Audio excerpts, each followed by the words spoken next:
All right.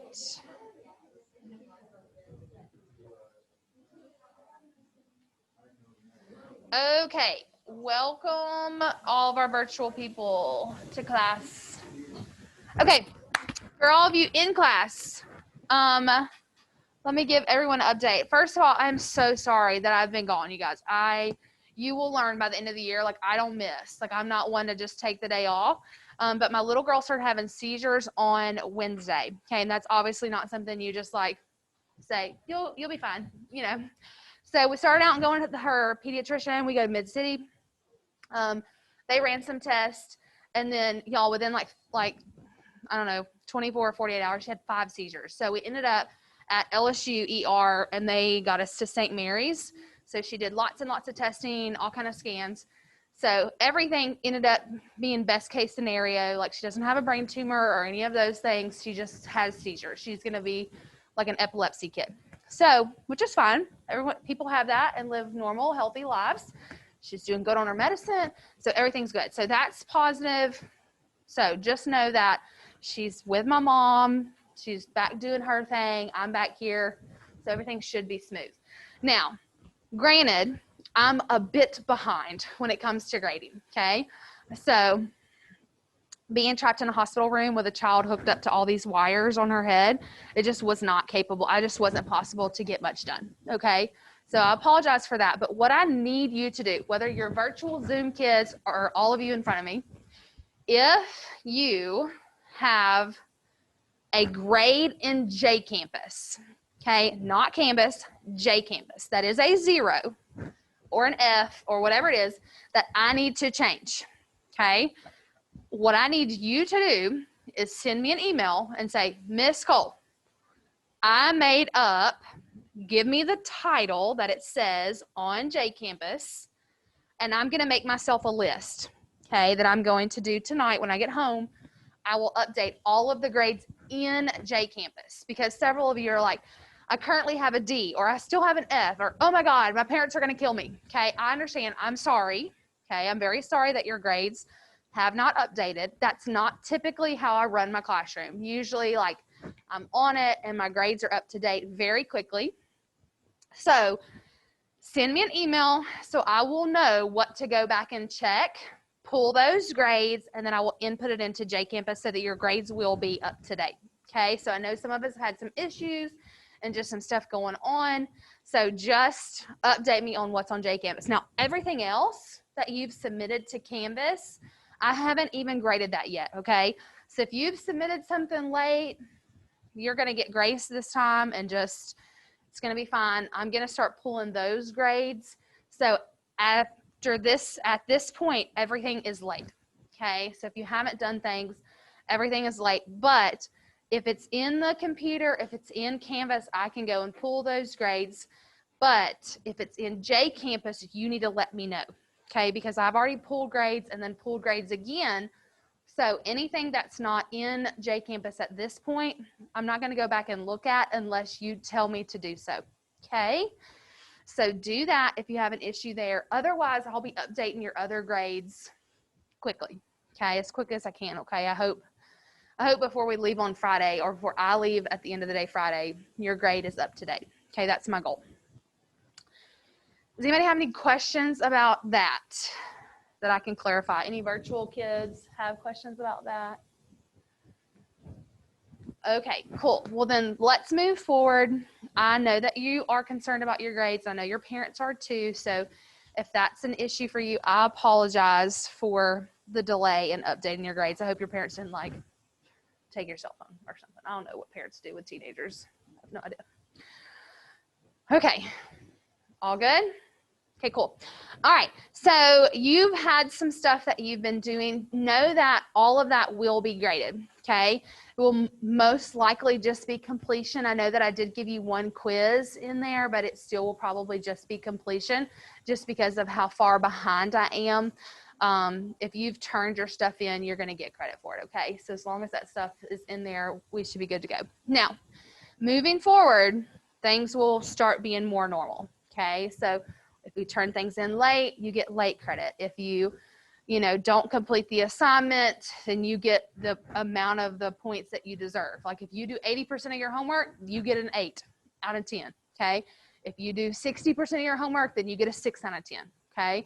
So all of that is how things are going to be going moving forward.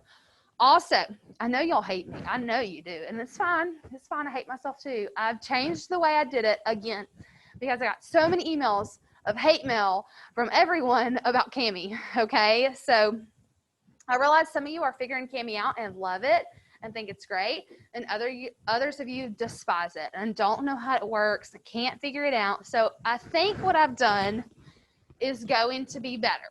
I think. I haven't gotten a lot of emails from yesterday, so I'm assuming that it was decently okay. So if we go to your view,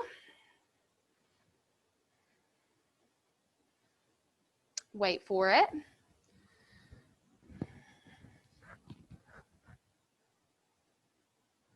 Okay, this is what it looks like to you, okay? So if you go to modules, I've kind of cleaned this up a bit.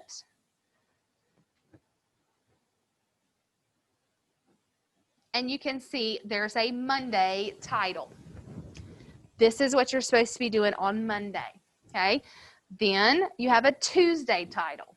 This is what we're doing on Tuesday, okay? So hopefully that makes it a little bit easier there. You'll see like this is the lesson, Springboard 3.1, that's our lesson. And then you can see there's an attendance question. Whether you are in class or at home, you need to do the attendance question every day, okay? It's as simple as clicking a button. Like it's literally me just having a button that says, are you here? Are you working? Click yes. Okay, so do that every day. And then you can also see I've added the homework key. Okay, that's what I'm going to be doing, especially for my virtual students. There's just no way that I can like really go over those questions with those students. Like I'm about to say, does anybody have any questions, and let you guys ask. But for them, that's a bit more challenging. So you can either live Zoom in and ask your questions as we're going over our homework, or you can use this homework key. But again, I'm going to give you the key.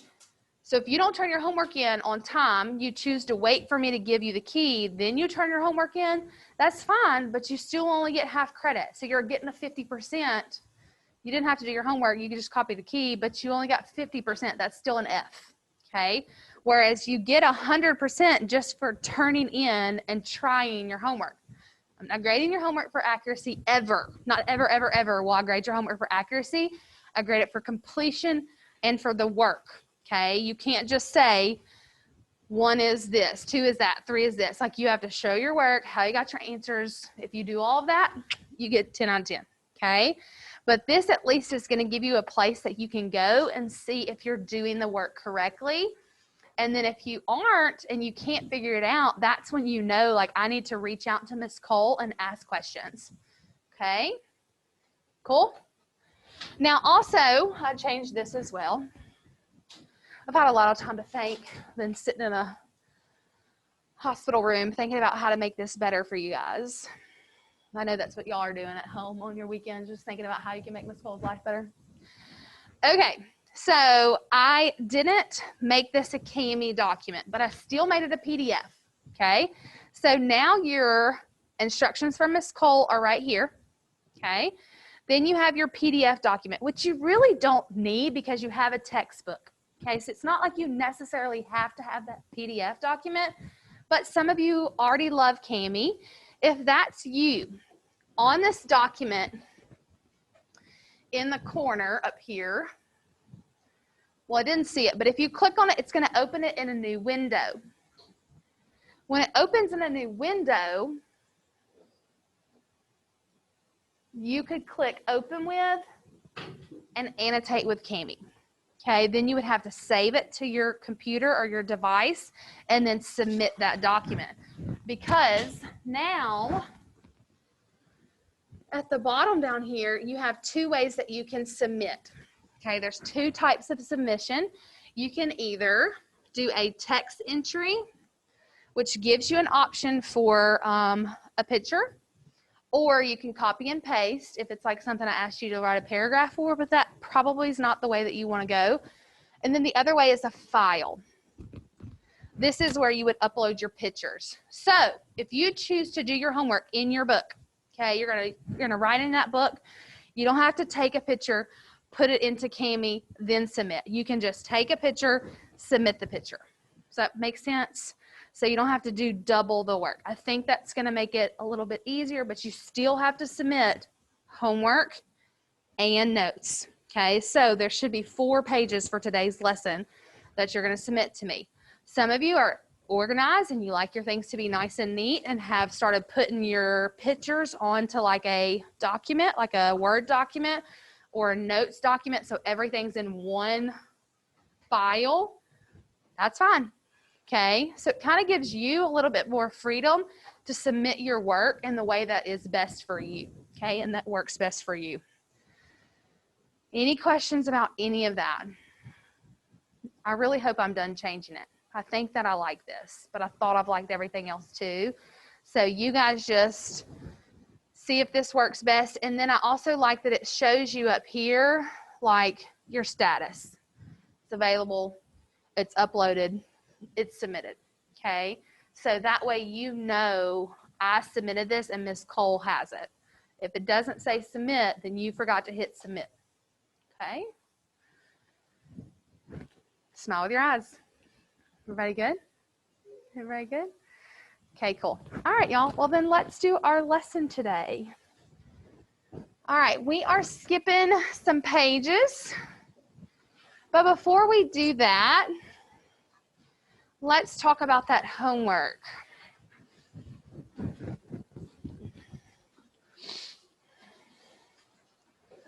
On your previous assignment, did anyone have homework questions for me that I can answer? Do look at this because, y'all, it's just a copy of my teacher book. Okay, I just gave you a copy of the teacher book. So like your homework here was 16 through 20, and you can see down here, there's the answers for 16 through 20. So it's literally just a copy of my teacher book. There's no explanation. So if you need an explanation, that's when you would want to ask questions. Everybody good on that first lesson? And then here's the second one that we talked about. I think this one I had a short video for you guys. And so your answers for that one are again down at the bottom. All good? Y'all are easy, super easy. All right, we are on what page? Is it 25, you guys? 25.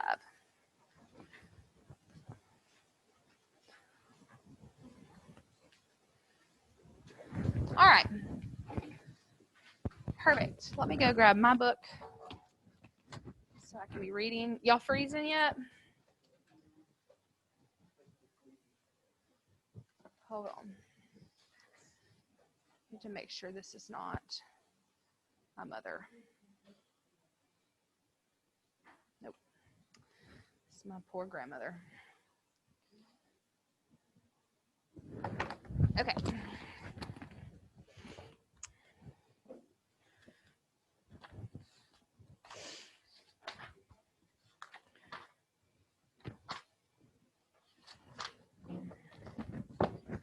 All right, y'all ready to rock and roll? Oh, I didn't turn the air up a little bit for y'all.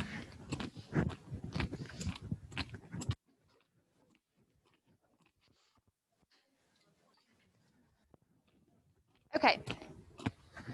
So what are we boxing? What is our task that we're doing today? Distinguish between undefined and defined terms. Okay, so we're going to distinguish between undefined and defined terms, and then we're going to use properties to complete algebraic 2-column proofs. Who's heard about proofs? Yeah? Okay, most of the time people hate in all caps proofs. The fourth poster over there is about types of proofs. You can see up top, it's kind of like, in my view, it's kind of glossy. But the first one is your 2-column proofs up there. You've got statements and then you've got reasons. Then you have a flow chart and then there's a paragraph. There's 3 different types of proofs. And what you're doing is frustrating when you're doing a proof, okay? Because when you're doing that proof, you're basically given the reasons why you can do what you do. Well, for me and you who are good at math, we're just doing what we know works. Like, it just is what it is. Like, this is what we do. So it's frustrating for students to have to stop and say, I can do this because this property. I can do this because this property. I can do this because this property. What we want to do is you add on this side, so you got to subtract to get rid of it. Then you divide to get rid of that. You're not even thinking about the properties that allow you to do that. You're just doing what you do mathematically. So that's why proofs are frustrating, is because you have to stop and slow down and justify each step of the process, okay? So it's not necessarily that it's like hard and super challenging, something that's just gonna make you really like blow your mind. It's just tedious, okay? It's just taking the time to work it out. So it's gonna be fun. Just don't hate me, hate the book, okay? All right, here we go. I'm gonna read this to you. Geometry is how do you say that word? Axiomatic, something. Okay, system. That means that from a small basic set of agreed upon assumptions and premises, the entire structure and logic is devised. Many interactive computer games are designed with this kind of structure. A game may begin with a basic set of scenarios. From those scenarios, a gamer can devise tools and strategies to win the game. In geometry, it is necessary to agree on clear-cut meanings and definitions for words used in technical manner. For the definition to be helpful, it must be expressed in words whose meaning are already known and understand. Compare the following definitions. Fountain. A roundel that is Barry wave of 6 agent and azure. Good thing I don't teach English because I suck at reading and words. Like, all of those are really hard. I hope parents are not watching this Zoom right now. They're like, that woman's an idiot, but you know, it's fine. And then the next one, what would you say that is? A gouge, a belt that is worn over the right shoulder and used to support a shield. Okay, goodness. Which of the 2 definitions above is easier to understand? The first or the second? Definitely the second one. Why? The language, okay? The words within the definition are easy to understand, okay?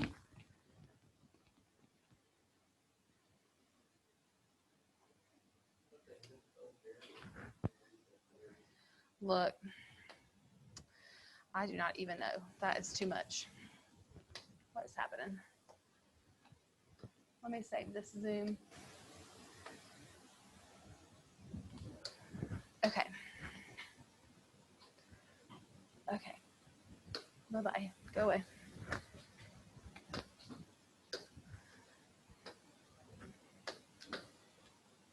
All right, so you would think that a fountain would definitely be easier because, you know, we know what a fountain is. But the language that they used was just words that we were not familiar with. So definitely this one be easier because the language is easier to understand. Now, for the next one, it says, for a new vocabulary term to be helpful, it should be defined using words we have already been defined. The first definitions used in building a system, however, cannot be defined in terms of other vocabulary words because no other vocabulary words have been defined yet. In geometry, it is traditional to start with the simplest and most fundamental terms without trying to define them, and use the terms to define other terms and to develop a system of geometry. These fundamental undefined terms are point, line, and plane. Okay? Now, all that is crazy town, but let me just tell you what's going on right here. Okay? So, geometry is this concept that is huge. Okay? There's this huge concept of geometry. You and I typically think of geometry as being like shapes, you know, how to find the Pythagorean theorem of a triangle. Like that's what we associate with geometry, but geometry is a lot. It has a lot to do with a lot of different things, but it all starts with these 3 undefined words, okay? So they are like the very core of what geometry is. From these 3 words, then we grow into all things geometry, okay? We have a circle, but a circle has to go back to point, line, and plane, okay? Because they grew from that, okay? Everything grew from these 3 undefined terms. So point, line, and plane. Over here it says, the term line segment can be defined in terms of an undefined term. So I could not tell you what a line segment is without using line. Okay, so you have to understand what line is to understand what line segment is. Okay, so it says a line segment is a part of a line bounded by 2 points on the line called endpoints. So we have a line segment, but it is from the point and line. Okay, they came because we have those, we were able to know what a line segment is. So it says, define each term using the undefined terms. What is a ray?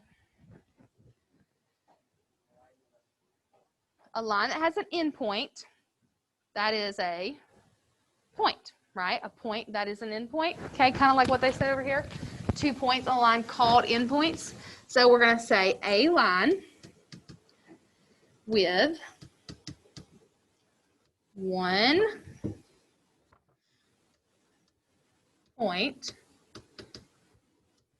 called an endpoint.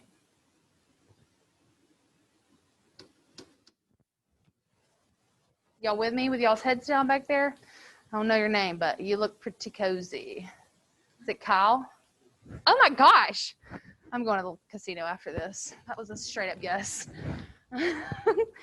All right. So their definition in the book says, a ray is a part of a line bounded by 1 endpoint and extending infinitely in one direction. So that's pretty detailed. Collinear points. What are collinear points?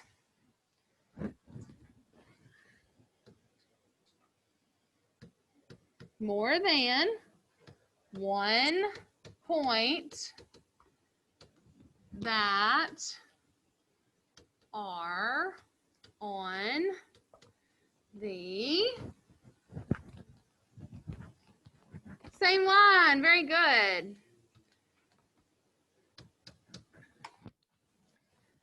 More than 1 point that are on the same line. What are coplanar points? That's right, on the same plane. Basically the same thing. More than 1 point that are on the same plane. Now, did anyone have to tell you what a plane is? It's undefined. You understand what a plane is. It's a surface. This piece of paper, I almost touched your piece of paper and gave you the coronavirus. This piece of paper is a plane, okay? I can put points on that. They would be coplanar points, okay? So a line, you don't have to define a line. You know what a line is, okay? So collinear points are points that you know what they are. There's no definition needed for points that are on the same line, okay? So we'll talk about that a lot throughout the year. So it's very important that you know the 3 words that begin all of geometry are point, line, plane. Those 3 words. Got it? Easy cheesy. Flip the page. It's only as fun as you make it. It's more fun if you smile. Okay, and nod and like make eye contact with your teacher. Do the best you can, okay? All right. On the next page, it says, after a term has been defined, it can be used to define other terms. For example, an angle is defined as a figure formed by 2 rays with a common endpoint. So, basic geometry, 3 words. From those 3 words, point, line, or plane, we then defined ray. From ray, we can then define angle. So it's like stair steps. It's like you've got your 3 words. We can define some things in that stair step, and then the next stair step allows us to explain a few more things. Then we can go even further. Then we can go even further. Okay, so for an angle, it's like we were able to say point and line. That point and line helped us define ray.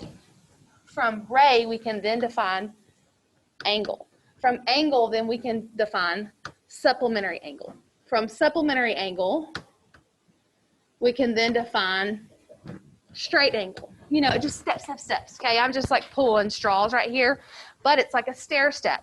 Starts here and then keeps going so that we can define more and more and more and more so that we have geometry. Okay. All right. So it says, defined each of the term using defined terms. Okay, complementary angles. What are complementary angles? We talked about this already. That's right. How many angles? 2 angles that together form a 90-degree angle. What are the defined terms that we used right there?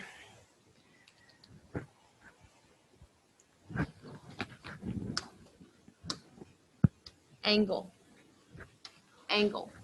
We can't define complementary angle unless you understand what an angle is.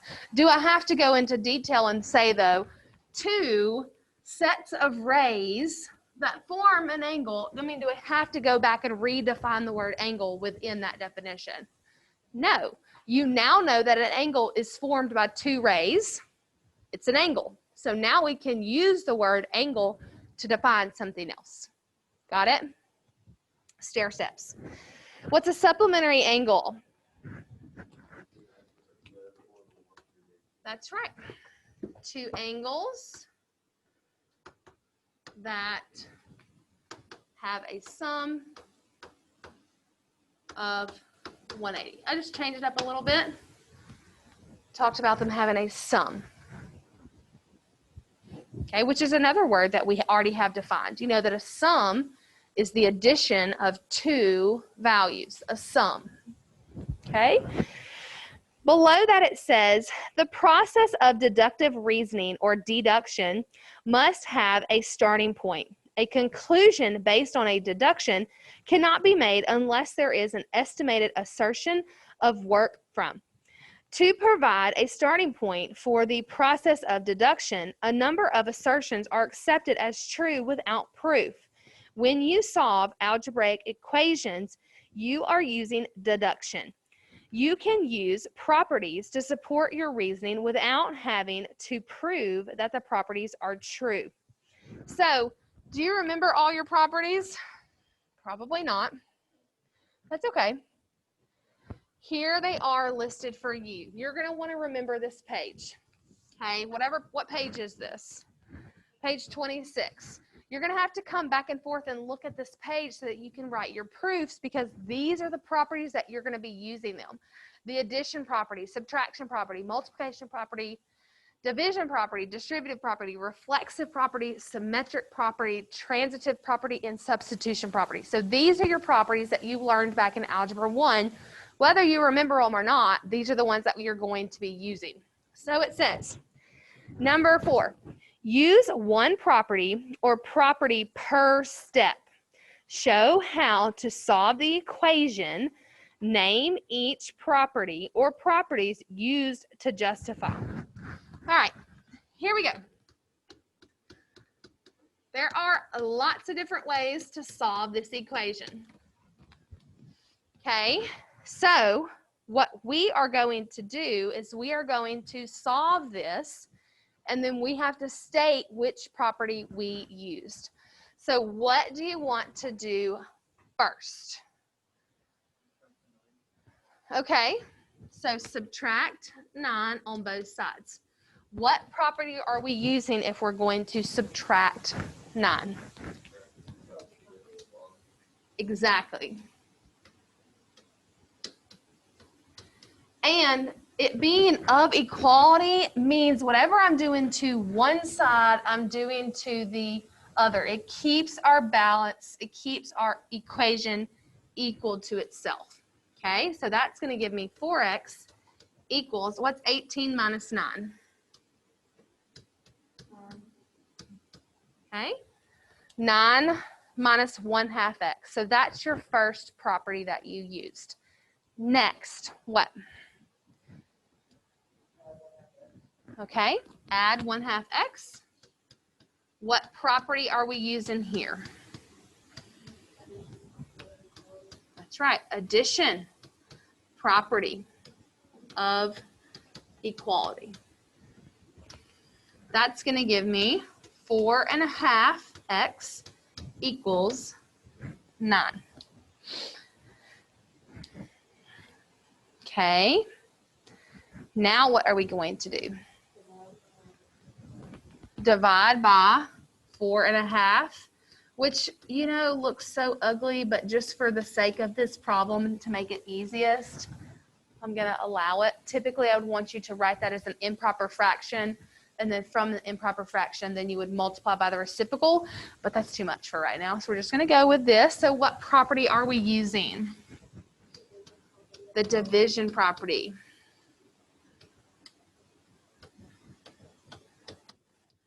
And so what is that going to give us? What is 9 divided by 4.5? 2. So x equals 2. Now, do you think about that every time you work an equation out? No, but that's what a 2-column proof is. Okay, so like I said, it's not that it's like really hard, it's just that you have to take the time to write it all out. So let's look at an example so you can see what I'm talking about. Look on page 27.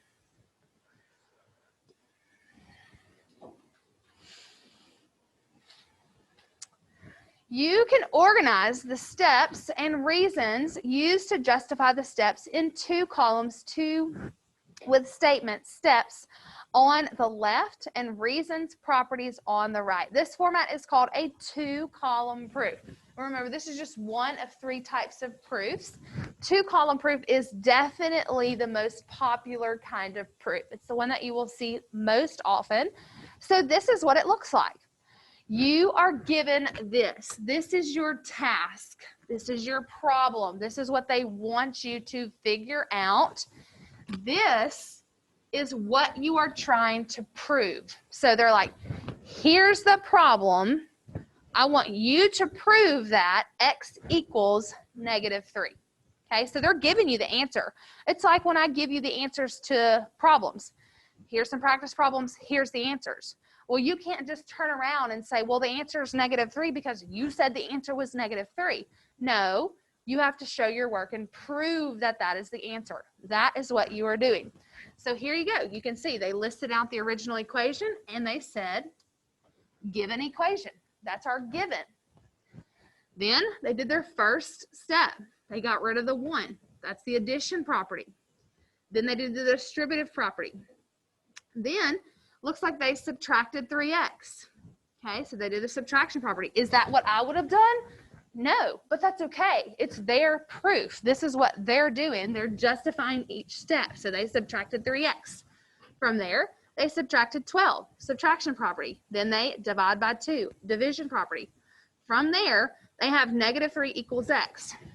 That isn't really how we leave things, okay? We like for x to be on the left-hand side. So what they did is they swapped it around. Well, that is called the symmetric property. And if you look back here, symmetric property says if A equals B, then B equals A. It allows you to just swap things around. You wouldn't have to do that if you would have brought the x this way. Okay, so it's kind of like it gives you an option there to do it that way, but your proof doesn't have to look exactly like that. You have the freedom to write yours as you want unless they do it for you. Okay, and so then you've got your answer. Got it? Kind of see what's going on? So let's look at this first one. If we look at this first one here, it says, here's our given equation. Very ugly, but there it is. Our job is to prove that x equals 9. Okay? So first step, here's this. What is that? Given equation. And you are going to write that every time. Always, always, the first thing there is going to be the given equation. And at the bottom, the very last step will always be the proof. Now, you can't write proof beside it, but it will always be the last thing. Okay? So the next step down, what are they doing right there with those tens? They're multiplying them, and are they keeping it balanced or what? So it's the multiplication property of equality. Keeps it balanced. Everything's balanced. We're good. What does that multiplying by 10 do? That's right. It turns everything into a whole number. Now, if you look at number 3, how did they go from step 2 to step 3? What did they do? Instead of having 10 halves, they have 5. Are those two things equivalent? What they're doing, though, is they are substituting in the simplified expression, okay? So instead of having 10 halves, they're having 5. Instead of having 10 fifths, they're having 2. They're using the substitution property. Basically, they simplified. But there's no simplification property, okay? That's not a thing. So you have to use one of the properties. So we're using the substitution property. They simplified. Now, from there, how did we go from step 3 to step 4? That's one everybody's good at. We all love the distributive property because the parentheses go away. When you do the distributive property, your parentheses are gone. Now, what did they do? Who do they subtract? The 2x. It doesn't really matter who they subtract, but you still need to be able to locate it. So the subtraction property of equality. It is important that you put of equality because you're keeping the equation balanced, equal. It's got to be of equality. Then what did they do? The addition property of equality. Last step, what did they do? That's right, division property.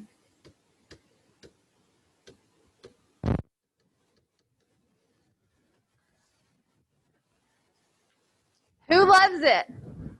Thumbs up. Zoom people, everyone has their thumbs up. Everyone is so in love. They are just ecstatic here in class. It is just a riot. Everyone is just so excited. You got to just make the best of it. All right, so B. Okay, so if we look at B, it says complete the prove statement. and write a 2-column proof that the equation in item 4, in the given in item 4. Name each statement and corresponding reason. Now, on this one, they did not give you a proof statement. They want you to give the proof statement. Where are you even going to get that from? But from where? Right? Can you do it right now? You need to solve. You've got to solve and get the answer. Your proof statement is your answer. Do you right now know what x equals? No. The only way for you to know what x equals is to solve your equation. Now, you can do this just like you're used to and then come back and justify your statements, or you can do it together. I like to do it together so I don't get like too confused. From which page? Oh, it is. Thank you. So what did we say the answer was? Okay, so you do know what the answer is. Thank you. So we know that x equals 2. And we know that because we've already worked this equation out. Okay? You guys have it on the other page. So what was the first thing? Did we already write the reasons out? Okay, so really, we already worked this out. You would just split this up and say statements and reasons.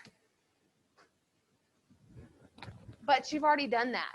Okay, so like you can just put see previous page on your notes. But go back to that previous page, you guys, and draw me my T-chart. Go find your notes. Like I would have to skip back pages. And mine's not going to make sense because there's nothing else up here. Is this it? Yeah. This would be mine. And so I would just and say statements and reasons. Then you have your 2-column proof. Okay. Kind of understanding what you're supposed to be doing. You're basically solving an equation just like you did in Algebra 1. The only difference is now you are actually taking a second to describe every single step. Okay? All right, let's just talk about this, check your understanding, and then we got it. Okay? So the first thing that it asks, it says, explain why undefined terms are necessary in geometry. Why are they necessary? We're just going to discuss. You don't have to write this one down. But you got to discuss. Geometry comes from what 3 words? Okay, so why do we have to have those 3 terms?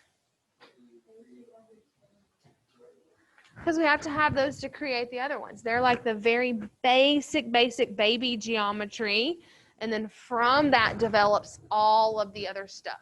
Because we have point, line, and plane, we have line segment. Because we have line segment, we can have whatever, okay? So it just grows and grows and grows. We have to have those to have the more advanced. You got to start basic to get the more advanced. Number 6, express regularity in repeated reasoning. What is the relationship between a conjecture, a theorem, and a 2-column proof? Well, what is a conjecture? It's something that you have found the answer to. This is the answer, and this is how I got it. A theorem, what's a theorem? You have those in science. A what? A theorem? What? Okay, yeah, like think about the Pythagorean theorem. Okay, that's a theorem. It's something that we can use every single time if we have a right answer. It's a way you're going to get your answer. A 2-column proof shows how you got your answer. So all of them are basically the same thing. They're just going to give you a different outlet for proving how you got your correct answer. Number 7, Jeff wrote a 2-column proof to solve the equation below. In addition to an incorrectly written proof statement, What error did Jeffrey make in his proof? Rewrite the proof so that it correctly shows how to solve the given equation. All right. What did he mess up? He's got his given equation. Is that correct? Yeah, so this is good. What did he do next? Hold on one second. Let me get my pages. Okay, so we've got our given equation. That's correct. What did he do next? Did he do that correct? Okay, so that's good. Then what did he do? He did add, so that's fine. Okay, then what did he do? The subtraction property. That looks fine to me. Then what did he do? He multiplied. What was he supposed to do? He was supposed to divide by 9.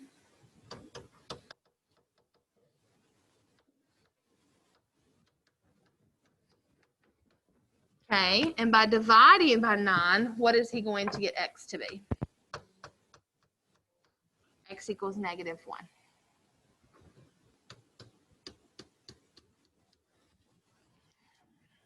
Any questions about what a 2-column proof is? It's nothing crazy, okay? It's not anything that's going to, like, you know, give you too much trouble. It's just showing those steps and being able to identify the properties. So you are doing homework 8 through 12. That is what you are doing. And you are going to submit your notes and your homework, okay? Now, I know you're sitting in class. I trust that you're taking your notes. But the only way for me to keep you guys accountable and the virtual students accountable is to make you show me all of that. So if you're going to snap pictures with your cell phone, then you're going to submit 4 pictures to me, 1 of each page. Also your homework. If this isn't enough room for you to show your homework, then you'll submit 5, okay? 1 of each page, and then a picture of a loose leaf sheet of paper where you showed your work for your homework. Any questions for me? Okay, y'all are awesome. Again, thank y'all for being so understanding and so patient with me over the last couple of days. That means so much. I know that we just met each other and you have no idea who this crazy woman is, but I really do appreciate you guys, okay? All right.